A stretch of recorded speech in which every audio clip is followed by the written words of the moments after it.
കണ്ണൂർ പഴയങ്ങാടി ചെമ്പല്ലിക്കുണ്ട് പാലത്തിൽ നിന്ന് മകനുമായി പുഴയിലേക്ക് ചാടി യുവതി മരിച്ചു ഇന്ന് രാവിലെ. വയലപ്ര സ്വദേശിനി റീമയാണ് മരിച്ചത്. 3 വയസ്സുകാരനായ മകനു വേണ്ടി തെരച്ചിൽ തുടരുകയാണ്. ഭർത്തൃ വീട്ടുകാരുടെ പീഡനമാണ് മരണത്തിന് കാരണമെന്നാണ് റീമയുടെ ബന്ധുക്കൾ ആരോപിച്ചത്.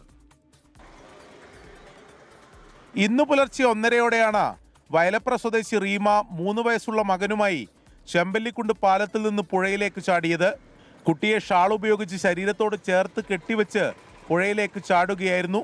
ഈ സമയം പുഴയിൽ ചൂണ്ടിടുകയായിരുന്ന യുവാവ് റീമ ചാടുന്നത് കണ്ടു. നാട്ടുകാരടക്കമുണ്ട്, നാട്ടുകാരനെ എല്ലാവരും ഉണ്ട്. ഇന്നലെ മുതലേ പുലർച്ചെ മുതലേ നാട്ടുകാരെല്ലാവരും ഇവിടെ തന്നെയുണ്ട്. കുടുംബ പ്രശ്നം തന്നെയാണ്. സ്വാഭാവികമായിട്ടും ഭർത്താവിൻ്റെ വീട്ടുകാരും ഉണ്ടായ ഒരു അകൽച്ച തന്നെയാണ് ഈ കുട്ടി മരണത്തിനിടയാൻ സാധിച്ചതെന്ന് തോന്നുന്നു. തുടർന്ന് നടത്തിയ തെരച്ചിലിൽ പാലത്തിൽ നിന്ന് 200 മീറ്റർ അകലെ റീമയുടെ മൃതദേഹം കണ്ടെത്തി. കുഞ്ഞിനായി ഫയർഫോഴ്സും സ്കൂബ സംഘവും നാട്ടുകാരും ചേർന്ന് തിരച്ചിൽ തുടരുകയാണ്. അതിനിടെ ആത്മഹത്യക്ക് കാരണം ഭർത്തൃ വീട്ടുകാരുടെ പീഡനമാണെന്ന് റീമയുടെ കുടുംബം ആരോപിച്ചു. കാരണം അവൻ്റെ അമ്മയും തന്നെയാണ്.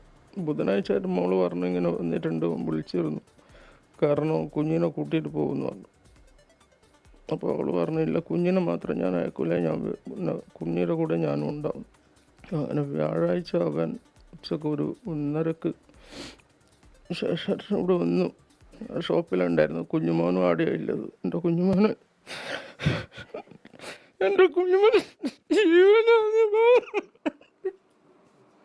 ഒരാഴ്ച മുമ്പ് ഗൾഫിൽ നിന്ന് നാട്ടിലെത്തിയ ഭർത്താവ് കുട്ടിയെ തിരികെ വേണമെന്ന് സമ്മർദ്ദം ചെലുത്തി. ഇതാണ് ആത്മഹത്യയിലേക്ക് നയിച്ചതെന്നാണ് റീമയുടെ ബന്ധുക്കളുടെ ആരോപണം. 24 കണ്ണൂർ.